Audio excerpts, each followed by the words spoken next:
اس قسط کے آغاز میں ہم دیکھتے ہیں کہ عثمان سردار اور کراچی سردار کے درمیان بات چیت ہو رہی ہوتی ہے۔ کراچی سردار کہتے ہیں عثمان سردار سے کہ میں یہاں یہ کہنے آیا ہوں عثمان، تم جو قدم اٹھاتے ہو میں اس سے پہلے ہی واقف ہوتا ہوں۔ عثمان اس بات پر جواب دیتا ہے کہ جن کے دم پر قدم آ جائے انہیں ہی ہمارے قدم کا پتہ ہوتا ہے۔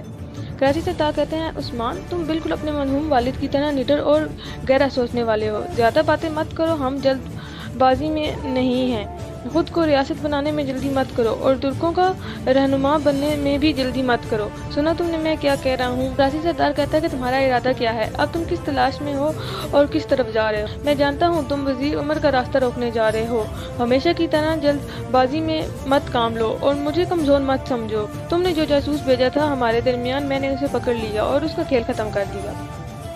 اور کراچی سردار کہتا ہے کہ تم طاقتور ہو عثمان، مگر ایک سردار کے طور پر نہیں بلکہ ایک جنگجو کی طرح۔ جو طاقتور جنگجو ہے وہ ہمیشہ اپنی صفوں میں ایسے جنگجو کو دیکھنا چاہتا ہے۔ کراچی سردار مزید یہ بھی کہتا ہے کہ وزیر عمر کے پیچھے جانے سے کچھ حاصل نہیں ہوگا، جلدی سے قائدین کے لے جاؤ کیونکہ وہاں تمہارے بیٹے علاؤدین کو قید کیا گیا ہے۔ عثمان بولتا ہے تم یہ کیا کہہ رہے ہو؟ ادھر ہم دیکھتے ہیں قبیلے میں شہزادہ علاؤدین کا گھوڑا اکیلا آ رہا ہوتا ہے اور گھوڑے کی جین خالی ہوتی ہے۔ گھوڑے کو دیکھتی ہے اور فوراً گھوڑے کے پاس جاتے ہیں سب لوگ اور وہ کہتی ہے اللہ علاؤدین کی حفاظت کرے۔ وہ دیکھتی ہیں کہ گھوڑے کے ساتھ ایک بیگ ہوتا ہے اور گونجا زور سے بونے لگ پڑتی ہے رو رو کے، کیا یہ علاؤدین ہے؟ مجھے بتائیں والدہ، کیا یہ علاؤدین ہے؟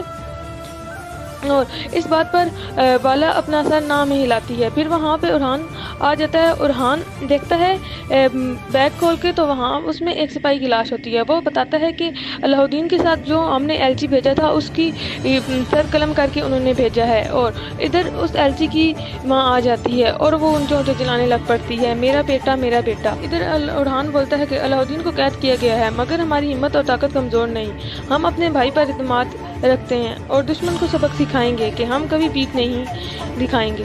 ادھر عثمان سردار آ جاتا ہے اور عثمان بولتا ہے کہ مجھے سب پتہ ہے، اور وہ بولتا ہے کہ ہم کبھی بھی پیچھے نہیں ہٹیں گے، ہمارا عہد ہے قید کو توڑنا اور علاؤدین کو واپس لانا، انشاءاللہ ہمارا بیٹا واپس آ جائے گا، تم لوگ فکر مند مت ہو۔